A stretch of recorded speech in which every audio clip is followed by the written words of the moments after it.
তাকে একটি অপহরণ এবং ধর্ষণ অভিযোগে একটি মামলায় তাকে বিজ্ঞ আদালতে তদন্তকারী কর্মকর্তা তাকে আজকে উপস্থাপন করেন। এই মামলাটার বাদীনি তিনি হলেন ইসরাত জাহান প্রিয়া। তিনি ইডেন কলেজের একজন প্রাক্তন ছাত্রী। তার সঙ্গে তার ফেসবুকে তার সঙ্গে তার পরিচয় হওয়ার সুবাদে দুজনে দেখা করে এবং পরবর্তীতে গত 12/11/24 তারিখে সে এই বাদিনীকে তার সঙ্গে নেওয়ার কথা বলে তাকে সে এক বাসায় নিয়ে যায়।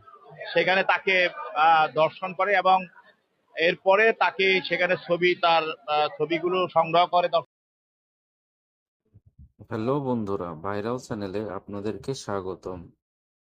ভাইরাল ভিডিওতে যে তরুণীকে সিঁড়ি দিয়ে টেনে হিঁচড়ে নামাতে দেখা গিয়েছিল গায়ক মাইনুল হাসান নোবেলকে, সেই তরুণীকে 6 মাস ধরে ডেমরার ওই বাসায় আটকে রাখার অভিযোগ করে মামলা করা হয়েছে। অপহরণ, ধর্ষণ ও মারধরের অভিযোগে ওই মামলা হওয়ার পর সোমবার রাত 2টার দিকে ডেমরা স্টাফ কোয়ার্টার এলাকা থেকে নোবেলকে গ্রেপ্তার করেছে পুলিশ। মঙ্গলবার আদালতের মাধ্যমে তাকে কারাগারে পাঠানো হয়েছে। ডেমরা থানার পরিদর্শক মোহাম্মদ মুরাদ হোসেন বলেন, সম্প্রতি একটি ভিডিও ভাইরাল হয়েছে যেখানে এক তরুণীকে সিঁড়ি দিয়ে টেনে হিঁচড়ে নামাতে দেখা যায় নোবেলকে। গতকাল রাতে ওই তরুণী ধর্ষণ, পর্নোগ্রাফি ও মারধরের অভিযোগে নোবেলের বিরুদ্ধে একটি মামলা করেছে। এর পরপরই নোবেলকে গ্রেপ্তার করা হয়েছে। মামলার বরাত দিয়ে পুলিশ বলছে, 2018 সালে সামাজিক যোগাযোগ মাধ্যমে নোবেলের সঙ্গে ওই তরুণীর পরিচয় হয়। গত বছরের 12 নভেম্বর নোবেল মোহাম্মদপুর গিয়ে তার সঙ্গে দেখা করেন এবং ডেমরার বাসার স্টুডিও দেখানোর কথা বলে তাকে বাসায় নিয়ে যায়। এরপর আরও 2-3 জন অজ্ঞাত সহযোগীর সহায়তায় ওই তরুণীকে নোবেলের বাসায় আটকে রাখা হয় এবং তার মোবাইল ভেঙে ফেলা হয় বলে অভিযোগ করা হয়েছে মামলায়। ভুক্তভোগী তরুণীর অভিযোগ, নেশাগ্রস্ত অবস্থায় মারধর ও ধর্ষণ করে ভিডিও ধারণ করে সামাজিক যোগাযোগ মাধ্যমে ছড়িয়ে দেওয়ার হুমকি দিয়ে সোমবার পর্যন্ত নোবেলের বাসায় আটক রাখা হয় তাকে।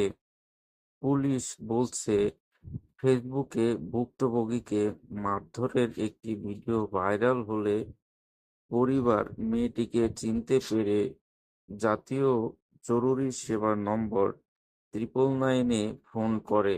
এরপর সোমবার রাতে 9টার দিকে ডেমরা থানা পুলিশ ভিকটিমকে উদ্ধার করে।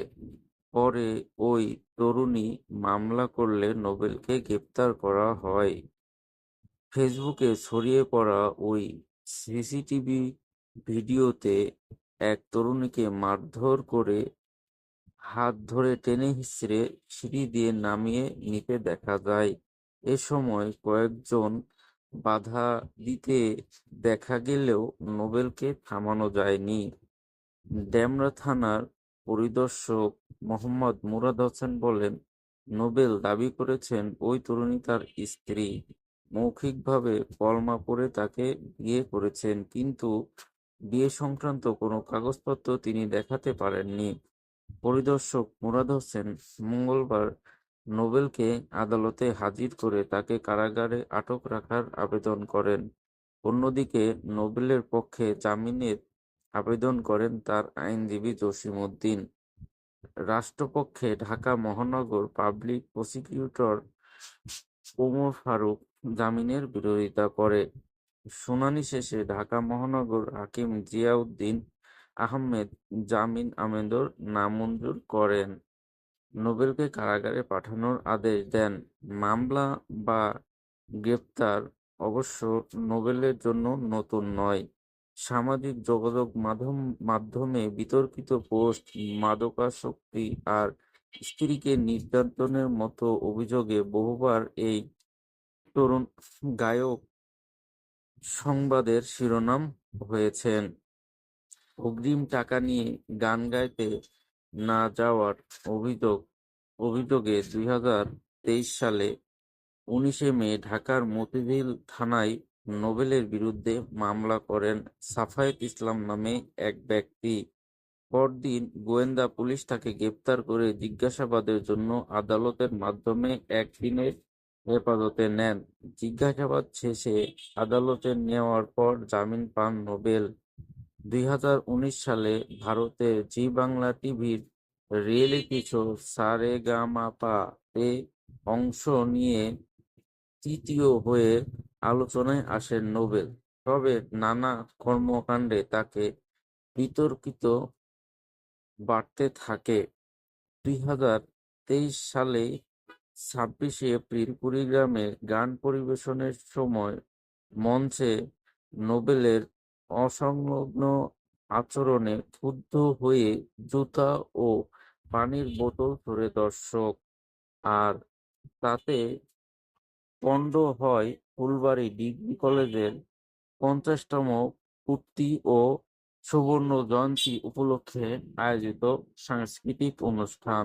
তবে সম্প্রতি বিভিন্ন কনসার্ট ও গণমাধ্যমের অনুষ্ঠানে প্রায়ই উপস্থিত হয়ে নিজের স্বাভাবিক জীবনে ফিরে আসার কথা জানান নোবেল।